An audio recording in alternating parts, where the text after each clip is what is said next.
स्वागत है तुम्हारा फिर से। मतलब आज के दिन हम फिर से मिल गए क्योंकि अब हम स्टार्ट कर रहे हैं ओम्स लॉ के बाद, क्योंकि मैं वीडियो फिर से लंबी नहीं करना चाहता था, तो मैंने सोचा यार नेक्स्ट वीडियो में इस टॉपिक को कवर कर लेते हैं। So that is factors on which the resistance of conductor depends. जैसे हमने पिछली वीडियो में पढ़ा कि ओम्स लॉ क्या होता है, रेजिस्टेंस है, जो रेजिस्टेंस होता है उसका क्या होता है, रुकावट होती है, क्यों होता है, क्या होता है, सब पढ़ा हमने। अब देखेंगे रेजिस्टेंस किस किस चीज़ों पे डिपेंड करता है, मेनली किन चीज़ों पे डिपेंड करता है रेजिस्टर, आज हम वो पढ़ेंगे। इसमें तुम्हारा एक नया फॉर्मूला भी इंट्रोड्यूस होने वाला है एंड काफ़ी अच्छा चैप्टर तो नहीं है ये, मतलब अजीब से चैप्टर है तो हम आगे बढ़ते हैं इस चैप्टर में एंड शुरू करते हैं। मैंने यहाँ पे पहले से चारों कंडीशंस लिख ली कि किन किन चीज़ों पे डिपेंड करता है, क्योंकि मेरे को टाइम वेस्ट नहीं करना था। मेरा भी मन नहीं था इतना लिखने का, रियल बात है, मैं क्यों झूठ बोलूँ। तो शुरू करते हैं। सबसे पहले बात आती है लेंथ की। भाई देखो, लेंथ, अब क्या होती है लेंथ, क्या होती है लेंथ, नहीं पता ना लेंथ क्या होती है। भाई मुझे पता है, मैं बताता हूँ। देखो, हम डायरेक्ट यहाँ पे लिखते हैं resistance directly directly directly proportional to L. क्या मतलब है इसका? इसका मतलब है कि तुम्हारा रेजिस्टेंस है वो डायरेक्टली प्रोपोर्शनल है लेंथ के, मतलब रेजिस्टेंस बढ़ा, ये भी बढ़ा, ये घटा, ये भी घटा, ये अगर थोड़ा कम हो गया, ये भी हाफ हो गया, ये भी हाफ हो गया। वही चीज़ है, अगर बड़ा घटा, बड़ा छोटा मोटा पतला जो है, यही होता है रेजिस्टेंस में लेंथ। और if length is high then the resistance will also be high, वो ये डायरेक्टली प्रोपोर्शन वाली चीज़ है। मतलब समझ लो एक वायर बनाई मैंने जो कि रेजिस्टर भी है, मैंने तुम्हें पिछली वाली वीडियो में बताया था क्या होता है। अब वायर की लेंथ जितनी बढ़ती जाएगी करंट को उतना ही टाइम लगेगा फ्लो करने में, उसको और दूर जाना पड़ेगा और दूर जाना पड़ेगा। वैसे हो सकता है कि साला बहुत ही बड़ी वायर हो, इतनी बड़ी वायर है, ऐसे ऐसे करके, तो करंट को उधर तक ट्रैवल करने में बहुत टाइम लगेगा। वही चीज़ है, अगर वायर जितनी लंबी होगी रेजिस्टेंस में ज़्यादा होगा एंड हेंस तुम्हारा इन्वर्सली प्रोपोर्शनल होता है करंट के। तो वही चीज़ है, करंट भी कम फ्लो करेगा क्योंकि रेजिस्टेंस बढ़ चुकी है। बहुत सी बेसिक सी चीज़ है। हमने लेंथ का कर लिया, तो लेंथ का मैं यहाँ पे लिख लेता हूँ, length R is directly proportional to length. इसी का उल्टा कर देंगे, उल्टा करेंगे तुम्हारा आएगा on on its area of cross section. और सेक्शन मतलब वही है, एरिया बताना है। जैसे हमने रेजिस्टेंस में देखा कि वो डायरेक्टली प्रोपोर्शनल होता है, इसका उल्टा है, इन्वर्सली प्रोपोर्शनल होता है रेजिस्टेंस के। हम यहाँ पे लिख लेंगे is equal to inversely proportional. जैसे करंट इन्वर्सली प्रोपोर्शनल था, एरिया भी इन्वर्सली प्रोपोर्शनल होगा। अभी रेजिस्टेंस का कोई पर्सनल फार्मूला हमें नहीं पता है क्योंकि अभी हम कुछ नहीं कर रहे हैं इसका। वही है, अगर R is inversely proportional to area ही है, अगर ये बढ़ेगा तो उसको घटना ही पड़ेगा, क्योंकि एयर ऑफ मतलब एरिया ऑफ क्रॉस सेक्शन जितना बढ़ेगा वायर का, मैं तुम्हें देख के दिखा करके बताता हूँ। एक पतली वायर, एक इतनी मोटी नहीं, ये तो कंटेनर बन जाएगा, इतनी मोटी नहीं, थोड़ी सी मोटी। हाँ ये ठीक है, ये मेरी फिंगर जैसी लग रही है। इसकी लेंथ ज़्यादा है, इसकी लेंथ ज़्यादा है, इसका एरिया ज़्यादा है। अब बताओ किस में ज़्यादा ट्रैवल करेगा करंट? कॉमन सेंस सी बात है यार, एरिया में ट्रैवल करेगा। लेंथ उसकी लंबी है, मतलब वायर लंबी है, उसको टाइम लगेगा जाने में करंट को। बट द थिंग इज, जो तुम्हारा एरिया है, अब तुम्हारा एरिया बढ़ गया है, अब तुम्हारा एरिया बढ़ा है तो कहीं ना कहीं लेंथ कम हुई होगी। अब तुम्हारा एरिया फैला है, करंट को जगह मिल गई और जाने की, तो करंट और बूस्ट में आएगा। मतलब समझ लो करंट पहले थोड़ा सा आ रहा था, लाइन से रिप्रेजेंट कर रहा हूँ करंट को, तो उसके बाद करंट फिर ज़्यादा आ सकता है क्योंकि इसका क्रॉस सेक्शन बढ़ गया है। अब भाई इतनी पतली सी जगह है, तुम्हें बोला है कि तुम पतली सी जगह बहुत लंबी है, तुम्हें जाना है, तुम नहीं जा सकते। अब मेरे जैसा 80 किलो का बंदा, उसको तुम बोलोगे इतनी पतली वायर से जाना है, वो नहीं जा पाएगा। बट अब मैं बोलूँ कि तुम्हें इसका क्रॉस सेक्शन बढ़ा देता हूँ, तब जा पाएगा? मैंने कहा हाँ चले जाएंगे, ट्राई कर लेंगे, उल्टा मैं 2 दिन दोस्तों को भी ले जाऊंगा अपने, उसमें क्या है। वही चीज़ है, करंट भी ऐसे ही है, करंट में बुद्धि तो है नहीं, बट करंट में इतनी दिमाग तो है कि उसको क्या करना है। ये चीज़ याद रखना कि जो लेंथ होती है वो डायरेक्टली प्रोपोर्शनल होती है तुम्हारे रेजिस्टेंस के, और एल अपॉन में ए इन्वर्सली प्रोपोर्शनल होता है रेजिस्टेंस के। मतलब अगर तुम्हें जैसे मैंने बताया एरिया बढ़ेगा तो रेजिस्टेंस को घटना पड़ेगा, ये बढ़ेगा एज यूजुअल, ये बढ़ेगा, ये हाफ हुआ, ये भी हाफ हुआ। तो मैंने तुम्हें दो चीज़ें बता दी, हम यहाँ पे फिर इसको लिख लेते हैं ऑन इट्स एरिया में, R is inversely proportional, inversely proportional equal to नहीं, अभी हमने फॉर्मूला नहीं किया है। अब फाइनली हम आते हैं रो पे, जो अभी हम सब बोर्ड्स के टाइम पे कर रहे हैं, वही चीज़ है, रोना धोना। तो रो हम करेंगे नेचर ऑफ मटेरियल। अब नेचर ऑफ मटेरियल भाई बहुत होता है, इंसुलेटिंग वायर भी होती है, मतलब इंसुलेटिंग वायर ही होती है जनरली, और तुम्हें देखना पड़ेगा कि भाई उसका नेचर कैसा है। समझ लो तुम्हारी वायर बनी है, उसकी क्या नाम है, ऐसी इंसुलेटर की बनी है जो खुद ही करंट को खा जाए। अब भाई करंट उससे कैसे रहेगा, मुझे ही बता दो। अब समझ लो ग्रेफाइट की वायर बन गई, वैसे बनती तो नहीं है, बनेगी क्यों, क्यों बनेगी, तो ग्रेफाइट की वायर क्यों बनेगी, बन गई, तो भाई करंट तो नहीं आएगा एज यूजुअल उसमें से, तो मेनली कॉपर या सिल्वर बहुत अच्छे कंडक्टर होते हैं। हम सिल्वर की वायर्स क्यों नहीं लगाते घर में भाई, साले एक्सपेंसिव होती है, बहरी होती है, गिर जाएगी किसी पे, वही चीज़ होती है। एंड नेचुरल मटेरियल में हम जनरली कॉपर का यूज़ करते हैं, इसका फॉर्मूला भी है।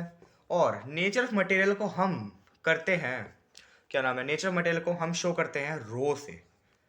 पी नहीं है ये रो है।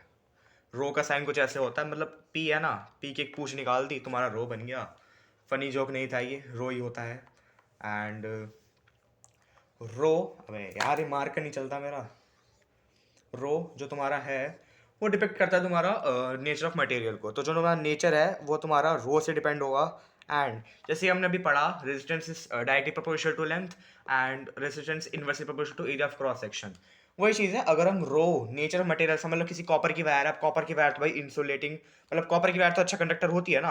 अब कॉपर की वायर से करंट तुम कॉपर की वायर से अगर तुम करंट फ्लो करोगे तो भाई तो आराम से सीधी फुल फुल उसमें जाएगा चौड़ में कि भाई कॉपर तो मेरे साथ है। बट अगर वही चीज़ अगर तुम उसके ग्रेफाइट के साथ करोगे भाई, ग्रेफाइट की तो ऐसी तैसी कर देगा वो, ग्रेफाइट तो खुद ही करंट खा जाएगा, सारा चूस जाएगा करंट। रबर की वायर बनाई देखी तुमने कभी? अब रबर के जूते पहन के तुम जाते कुछ करने, मतलब वही चीज़ है ना। तो यहाँ पे हम लिख लेते हैं ये रो है। अब पर्सनलाइज फॉर्मूला इसका आके नहीं बनेगा अभी, बट जो अब हम पढ़ेंगे, जैसे अब हमने यहाँ पे पढ़ा rho is directly proportional to length and rho is inversely proportional to length. हम इस फॉर्मूले को मिला देते हैं, inversely proportional to length upon में। अब फिजिक्स के नॉर्मल रूल्स के हिसाब से भाई, अगर तुमने फिजिक्स पहले पढ़ी है तो एज यूजुअल की बात है, अगर तुम्हें प्रोपोर्शनैलिटी का साइन हटाना है तो तुम्हें कांस्टेंट लगाना पड़ेगा। कांस्टेंट हमारा क्या है? कांस्टेंट है हमारा रो। यहाँ पे लिख लेते हैं अब इनवर्सली प्रोपोर्शनल लेंथ के। अब कांस्टेंट लगाना पड़ेगा तो R इज इक्वल टू रो, ये बीच में है ब्रैकेट के, अपॉन L में L, जिसमें तुम्हारा जो ये रो है वो कांस्टेंट है। मतलब रो हमेशा कांस्टेंट रहेगा, हिलने डुलने की बात ही नहीं है इसकी। वही चीज़ है इसमें। अभी तुम्हारा पर्सनलाइज फॉर्मूला बन चुका है। रेजिस्टेंस तुम्हारा क्या होता है? रुकावट होती है, हिंदी में लिखो तो रुकावट। हिंदी में नहीं लिखूंगा मैं, इंग्लिश में लिखूंगा, ठीक है। रो होता है तुम्हारा नेचर ऑफ मटेरियल, ठीक है, पूरा लिख लेना। Length and finally the area of cross section, इसको मैं लिखूंगा नहीं, तुम्हें समझ आ जाएगा। अभी इसी फॉर्मूले के हिसाब से आगे तुम्हारे क्वेश्चंस, ये बहुत इंपॉर्टेंट टॉपिक है, इससे बोर्ड्स में हमेशा क्वेश्चन आते हैं कि तुम्हें किसी भी चीज़ का गिवन दे देंगे। सबसे घटिया क्वेश्चन जो इस चैप्टर के मेरे को लगता है ना, वो इसी में से लगते हैं कि अगर तुम्हारी वायर को हाफ कर दी तो उसका किसका रेजिस्टेंस होगा। तो मैं क्या करूँ भाई, अगर वायर को हाफ कर दिया, मेरे को खा नहीं तो ना है वो वायर जो हाफ करके वो कर दी तुमने, वही चीज़ है। अब और जो रेजिस्टेंस होता है, अब रेजिस्टेंस का एक फॉर्मूला पर्सनलाइज तो नहीं है जनरली, पहले जो हमने पढ़ा वो जो हमने क्या बोलते हैं उसका पढ़ा था, क्या नाम है, ओम्स लॉ का। तो ओम्स लॉ का फॉर्मूला उसका पर्सनलाइज नहीं था, हमने वो जनरली ओम्स लॉ का फॉर्मूला ही था, वो पर्सनलाइज नहीं था। तो अगर हम इसका देखें V अपॉन में I, ये इसका पर्सनलाइज फॉर्मूला नहीं है। इसका पर्सनलाइज फॉर्मूला हमने जस्ट पढ़ा है, जो इसका खुद का फॉर्मूला है, जो 12th में कुछ ज़्यादा एलैबोरेट करके तुम्हें बताएंगे, जो है रो L अपॉन में A, जैसे मैंने तुम्हें अभी बताया। वही सेम चीज़ है, मैंने तुम्हें सबसे सारा डिपेक्ट करके बता दिया है। अब वैसे जनरली रो निकालने को आता कम है, बट आ गया तो तुम्हें क्या है, रो की तुम्हारी SI यूनिट होती है ओम मीटर। ओम मीटर ये होती है तुम्हारी रो की SI यूनिट। और रो की जो SI यूनिट यहाँ पे लिख लेते हैं हम, रो की SI यूनिट ये है तुम्हारी रो SI यूनिट। रो की SI यूनिट होती है तुम्हारा ओम मीटर। और ये हो तुम्हारा ओम का सिंबल, ओमेगा वाला सिंबल, जैसे तुम्हें बताया था, और मीटर। अब हम डेरिवेशन करेंगे इसी की, SI यूनिट की डेरिवेशन आती है, कभी कभार आ जाती है जनरली। अभी मतलब कोविड से पहले तो आती थी, आपका तो पता नहीं क्योंकि मैंने आपके क्वेश्चन पेपर्स देखे तो उसमें तो नहीं थी। बात करते हैं अगर इसकी रेजिस्टेंस की, तो वही चीज़ है, अब इसमें हम पढ़ेंगे, देखते हैं। जैसे अभी हमने जस्ट फॉर्मूला पढ़ा है जो कि है R is equal to rho L upon A।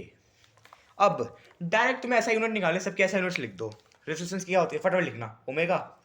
रो की हमें नहीं पता निकालनी है तो रो का एज इट इज लिख देंगे।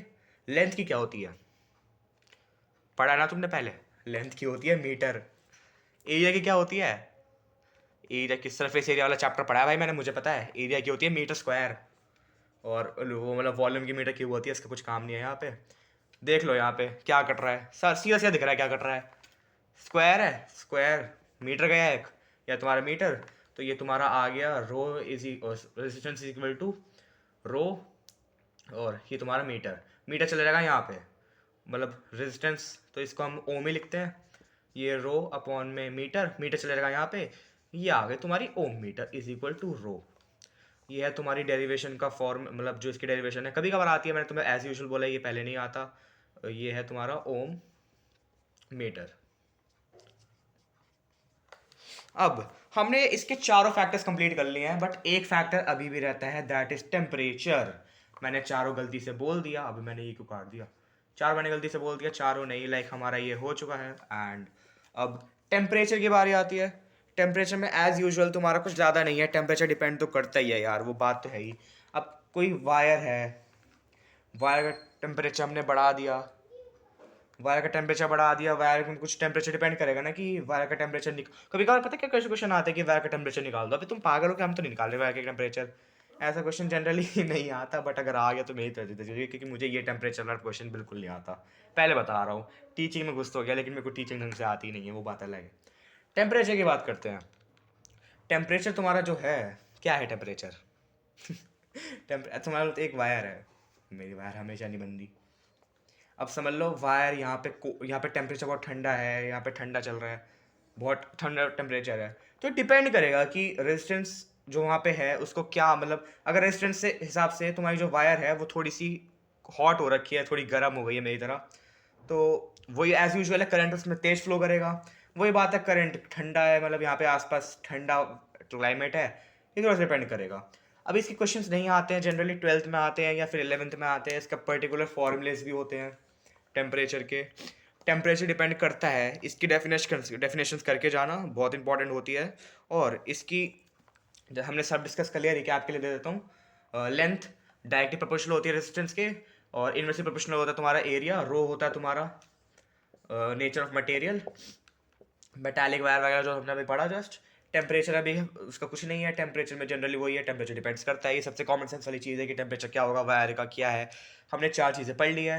हमने रो का वो भी निकाल लिया, एसआई यूनिट क्या होती है, रो की एसआई यूनिट होती है ओम मीटर। एंड बस इसकी डेरिवेशन कभी कभार आ जाती है। हमने इतना ही पढ़ना था इस चैप्टर में, एंड इसके क्वेश्चंस आगे जाके आते हैं। अब हम थोड़े दिनों में, मतलब कल परसों तक मैं वीडियो डाल दूंगा। अब हम नेक्स्ट करेंगे वही एज यूजुअल। मैंने पूरे यूट्यूब चैनल में सबसे पहले, यूट्यूब चैनल बोल रहा हूँ, अपने यूट्यूब चैनल में सबसे पहली वीडियो मैंने इसी की डाली थी, सीरीज ऑफ उसकी पैरेलल की डेरिवेशन। वो हम नेक्स्ट क्लास में करेंगे, लाइक वही है। अब हमने चैप्टर ऑलमोस्ट धीरे फटाफट निपटा लेंगे, क्योंकि मेरे बीच में एग्जाम्स आ गए थे, तो अभी मैं सारा कवर नहीं कर पाया था, तो हम फाइनली कवर करने वाले हैं। तो अगर तुम्हें ये वीडियो अच्छी लगी है ना, तो इस वीडियो को लाइक कर देना भाई। मेरा चैनल ग्रो नहीं हो रहा है मुझे पता है, बट पढ़ाने में मज़ा आता तो क्या जा रहा है। सब्सक्राइब टू एडू लड़का, पहली बार बोल रहा हूँ मैं। इसमें एक भर के आऊँगा कल। बाय।